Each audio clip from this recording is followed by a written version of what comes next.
Hey guys, welcome back to my channel. Today we're going to be taking a look at a woman who owns a rental property, and quite the disaster took place. When I was skimming through this, kind of getting the gist of what's going on here, I was at a loss for words. Let's get straight to it. So, welcome to Season 1, Episode 1 of Nightmare Tenants, featuring Caitlin Poore of Atrium Health and her partner Kathleen Kennedy of DHL Logistics. So, my husband and I, we have a rental property, and it's the home that we brought our kids home in from the hospital, and it's the house that we had planned to actually give to one of our children in the future. Our old tenant of 2 years was moving out, and we actually had a great experience with him. Anytime he had a concern, it was always handled and addressed promptly and professionally by my husband. And ultimately we still have a good relationship now. So this is where we enter Miss Caitlin and Kathleen. They moved in on Super Bowl Sunday and were only in the property for a week's time. When they moved in, they were informed that there was some paint touch-ups that needed to be completed in the kitchen just due to the removal of the popcorn ceiling. Ultimately, they were unhappy that this didn't happen in the expected timeline, but did express just how grateful they were for my husband's overall communication, especially because they had apparently had a bad experience with a landlord in the past, which should have been foreshadowing maybe. But once they moved in, they had an extremely nitpicky list of demands in their words.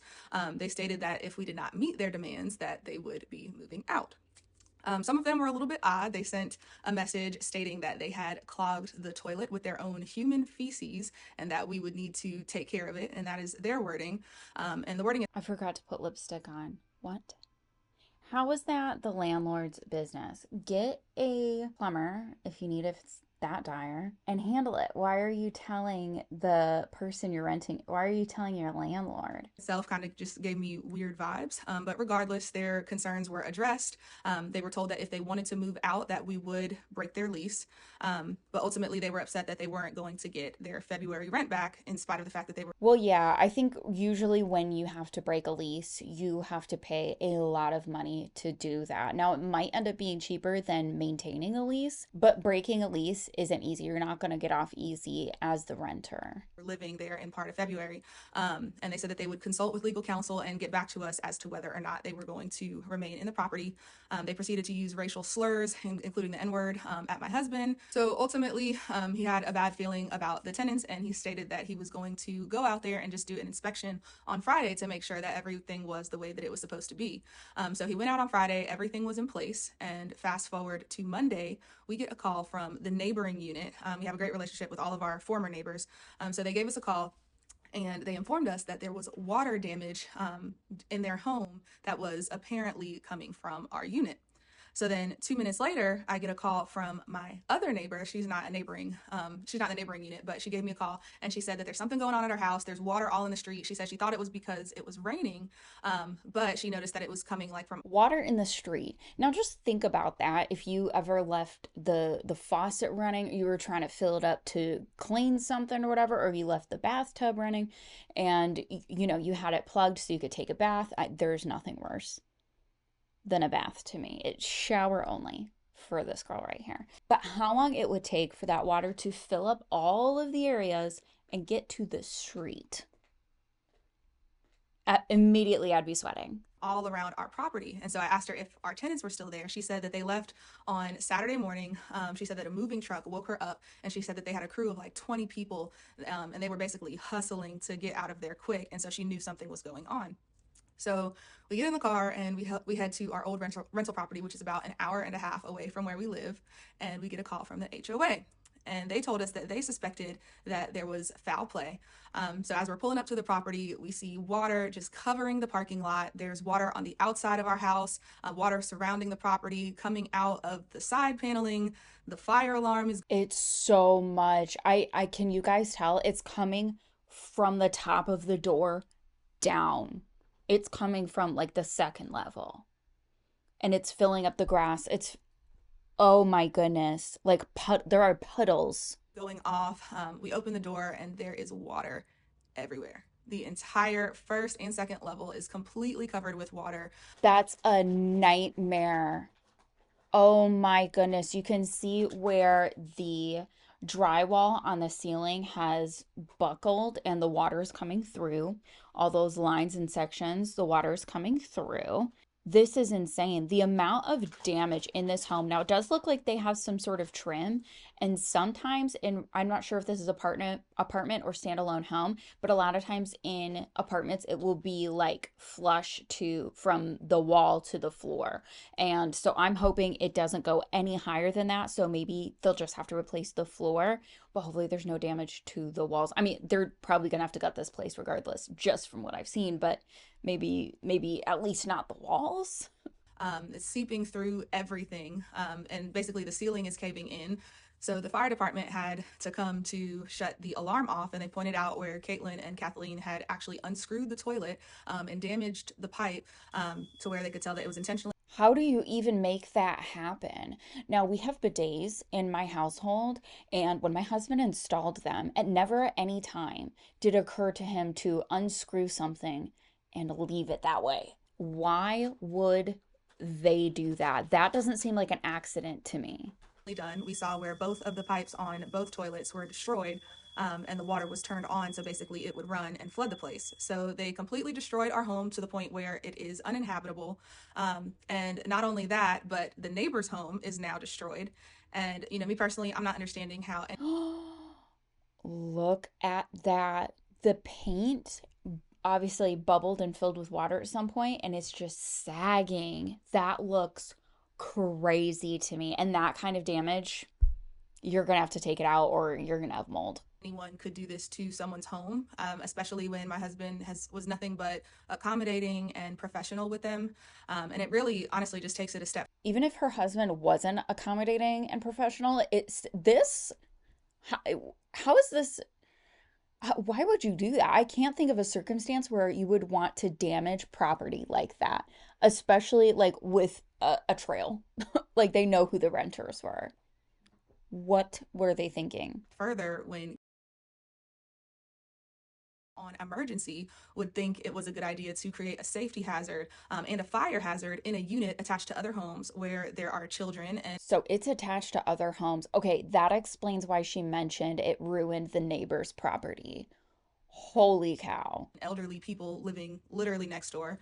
And then following the incident, when we called them regarding the flood, they stated that they were not going to talk about it and that they just wanted to return their keys back. So We we completely damaged the property we rented from you and our neighbor's property, but we don't want to talk about it. We just want to return our keys. Hee hee. What do you mean by that? What actually do you mean? What is wrong with people? I would maybe not be surprised if it was coming from the kids raised by iPads generation or something, but obviously, audacity is running at an all-time high on this Tuesday, and it's in moments like these when I'm reminded that while God is real, demons are too, because this is nothing but demonic behavior to intentionally vandalize someone's home to the point where we can no longer. we can call out absolutely abhorrent behavior without bringing Fantasyland into it. It has nothing to do with either of those things. And people just suck sometimes. And that's just what it is. It has nothing to do with the supernatural. And a lot of times when people start to say that, I stop listening. Now, she has proof of what the damage to the property looks like, which is why I didn't completely tune this out. But word to people who believe in these type of fantastical storylines and apply them to their real life, it makes you less believable. It damages your point and your credibility. It also protects people who do you wrong from actually being held accountable because they are not, obviously not participating in your fantasy. They are doing real harm to apparently your property that you own and the neighbors, and they're getting away with it because now you've just thrown it up to people in the sky. Enter the property, let alone have somebody live there. All of the time and the money and the investment is, gone and wasted. This was truly an act of pure evil, and these two people really need to be held accountable for their actions. And it's truly a shame that anyone could really do something like this. On our end, we have filed a police report. I don't really know why you would want to contact their employers. I'm absolutely not condoning the destruction of property, but contacting their employers is really strange to me. Why not just leave it? Why not just leave it to the officials and maybe the court system if it needs to go that far, but their jobs, you're probably going to want them to pay. So you're probably going to want them to stay employed, right? We've contacted their employers. We'll continue to keep you updated as we document the progression of all of this. We've, of course, contacted our lawyers. It's an unfortunate and an unnecessary situation. And while it's a huge hit, we're just trusting in God and remaining positive. And we just ask for your continued prayers during this time. But ultimately, we know that everything will work out for the better. So I hope that your Tuesday is happier than ours is. But that's it for season 1, episode 1. Catch y'all on episode 2. Welcome to season 1, episode 2 of Nightmare Tenants, featuring Kathleen Kennedy and Caitlin Poor, who basically turned our rental property into a swimming pool. So here are the latest updates. The story has basically blown up on social media with over 3 million views on TikTok and gaining traction on multiple news stations, including WXII 12. Good evening, everyone. First tonight in 12 investigates a troubling sight in the Triad, a Greensboro house gushing water at every corner. WFMY News 2. WFMY News 2's Manning Franks found out why things soured and the drastic steps taken. You've likely heard stories of nightmare tenants. They checked all of the boxes, they had a good credit score, they had good jobs. But for the Morgans, that nightmare became a reality. And ABC 45. All of this situation started with 2 tenants. We had a feeling that Did you guys see that at the top? They already started to have to take the ceiling down. wasn't going to be a pretty sight. And so as we were on the way, we just said we're going to prepare for the worst. And in early February, Ainsley and Hallie Morgan say the worst began. It has even reached national attention in People magazine. I'm currently in Colombia celebrating my 30th birthday, but everyone has asked for updates, so I'll keep it short and to the point.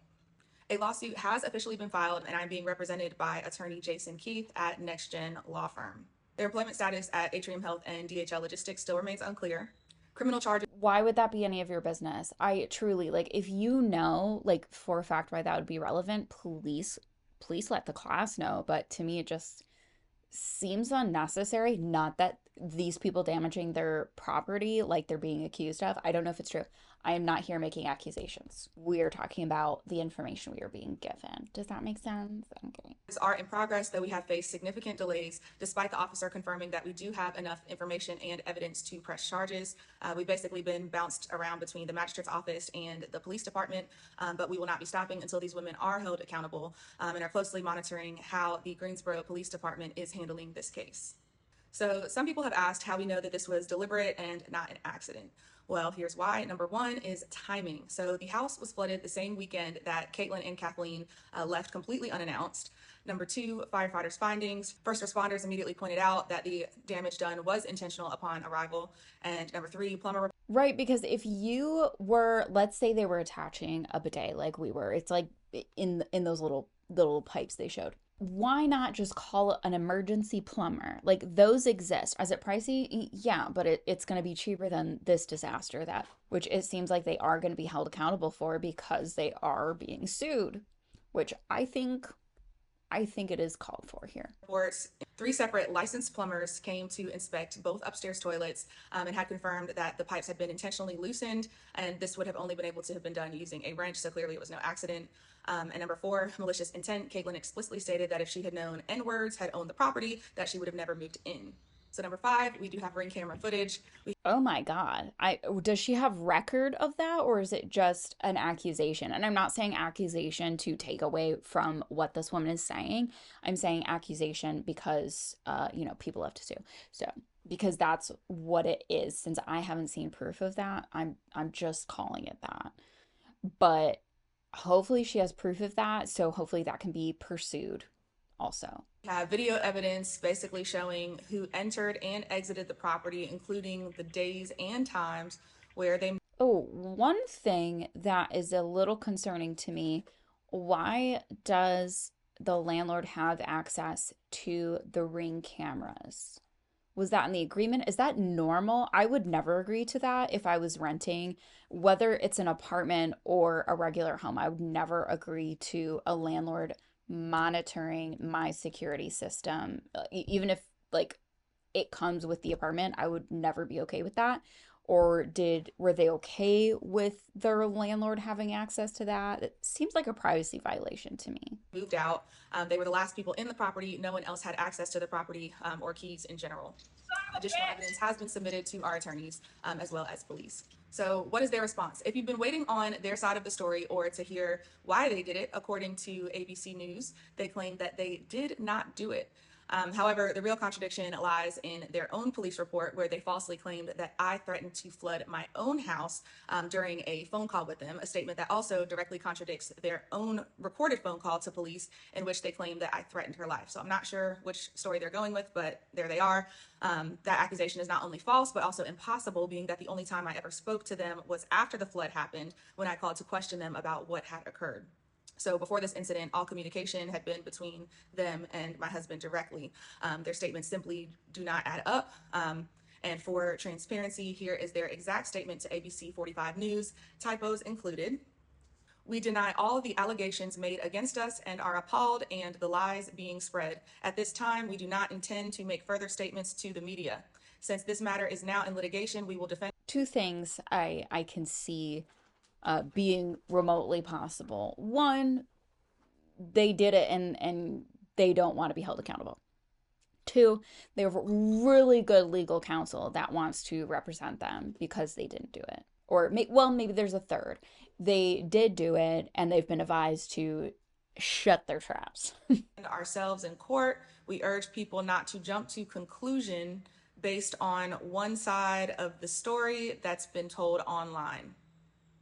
We have given all our evidence to our attorneys. Hurting someone verbally, hurting their property, or hurting them in any other. Wouldn't it be hurting someone verbally by calling them a racial slur? I feel like that qualifies, personally. Way is not something we would ever do. Those things never fix anything. They just spread more misery. There is enough misery in the world. We try to spread kindness, compassion, and understanding. So not only was our home destroyed, but also our neighbor's home was destroyed.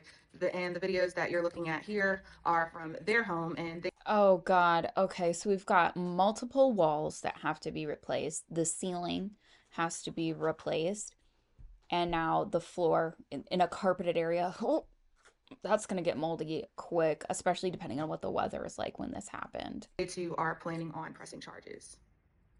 So in terms of what's next for us, we want to be clear that we are not stopping until these individuals are held accountable. The delays in pressing charges have been frustrating, but we will not be ignored. We deeply appreciate all of the outpouring of support and will continue to keep you updated as this case progresses. And thank you all for standing with us, and we look forward to episode 3. And I just wanted to hop on here to say, I appreciate all the support that folks have given my wife and myself during this very difficult time. As people who are believers in God and in Jesus Christ, we believe that all things. All right, I don't need to hear that, and you don't either, because you can go to Sunday school for that. Let's see an update. Welcome to Season 1, Episode 3 of Nightmare Tenants, featuring Caitlin Poore and Kathleen Kennedy, who destroyed our family's rental property. And also our neighbor's home. Oh, that's really dangerous. So when she's walking through this carpet here, there are devices plugged into the wall. Water and electricity don't exactly mix. So this is the update you've all been waiting for. Caitlin and Kathleen have now officially been criminally charged under NC General Statute. Well, do the crime, you do the time. 14-127, injury to real property. While we are grateful that some level... There's no accountability for the hazards, like when those people had to go in and investigate the state of their property, and that's a hazard, having to walk into, and maybe the electricity is off, okay, but nothing's going to be pursued for that. Of accountability is happening. We have to ask, why aren't these charges felonies given the magnitude of the damage? So here's what the statute says. NC General Statute 14-127, injury to real property. If any person shall willfully and wantonly damage, injure, or destroy any real property whatsoever, he shall be guilty of a Class 1 misdemeanor. But NC General Statute 14-144, injury to real property malicious, states that if the damage is done willfully and maliciously, and the damage is valued at more than $5,000, the person shall be guilty of a Class 1 felony. So let's do the math. Mitigation, roughly $16,000. Property damage is now a minimum of $60,000. So they're going to go after them to pay for their litigation. Okay. $1,000. Mortgage payments continue on a now unlivable property. Estimated timeline until livable is roughly 10 months. Keep in mind, though, it's also going to be a problem for them to get the money. Now, while let's say they win everything, I don't know how this ends at the moment, but let's say they win and they get everything that they're asking for awarded to them. It's going to be hard to get that amount of money from them. Just because you're awarded something doesn't mean that you go home and it hits your bank account that night. There probably is going to have to be payments, and it's going to be harder if they're in jail. This clearly meets, if not exceeds, the felony threshold, so we are calling on authorities to reassess the charges and apply NC General Statute 14-144 as the destruction was both willful and excessive in cost. And here is the current state of our home. So it is completely gutted. Oh my goodness. Keep you updated on how things progress from here. I just want to say thank you all again for the outpouring of support. My inbox is overflowing, and just know that I appreciate every single message. I'll see you back for episode 4, so stay tuned. I wonder if they started pulling on the tape and the ceiling just fell from there, or if they started just pulling it off to get ahead of that mold that can start growing if everything stays damp. And keep in mind, when you are listening to this landlord's story, they were there for a week, and then allegedly they found out that this couple who was renting the property out was Black and decided to use the N-word and saying in so many words that had they known that about the couple, they wouldn't have rented. And so this whole situation ensued. This is absolutely disgusting. And I feel like I don't have the words to truly express how horrifying this is. I can't imagine being in her shoes and hearing I think it was 2 different neighbors let her know what was happening with the property. That's so scary, but I'm so grateful that those neighbors were able to let her know what was happening at her property. Hopefully in time to salvage something, and while they can get things fixed eventually, they're still going to be paying that mortgage on their own. They're not going to be collecting rent at this time, and they're not going to be getting let's say they're awarded everything from the lawsuit, they're not going to be collecting those rewards right away enough to pay for everything. So hopefully they have really good insurance. I'm not sure if the 2 people who are renting it, if their renter's insurance would cover it, but I'm hoping there's some sort of insurance situation so that they're not completely put out and financially tanked because of this. And I am so glad to see that they have pursued something criminally and with a lawsuit, because I do believe that both those things are warranted based on what information that she provided for us. So what do you guys think about this? I really wish that I could say more about this, but this is just about one of the worst, we'll call it a case, that I've reviewed on my channel. At no time when you're renting a property should race come into play.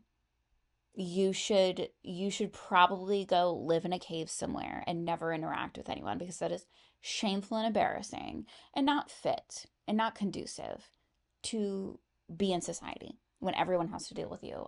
Unfortunately, thinking that way, that's wrong thinking. I do think that there is a time and place for right thinking, and wrong thinking, that is wrong thinking, and it makes you a stupid person. So okay. And to take it to this level when finding out that your racial preference didn't come to fruition, if it's that big of a deal that you're going to throw out a racial slur, not that you should have those thoughts anyway, but you're going to throw out a racial slur and criminally damage somebody's property, you should look that up beforehand. You didn't want to do any research and find that out beforehand. So if you like this video, give it a little likesy poo. If you have commentary to share with the class, leave that down below. And if you super like this video, share it with your besties and make sure you are subscribed so you get to see all of my videos. Thank you guys again, and I will see you in the next one.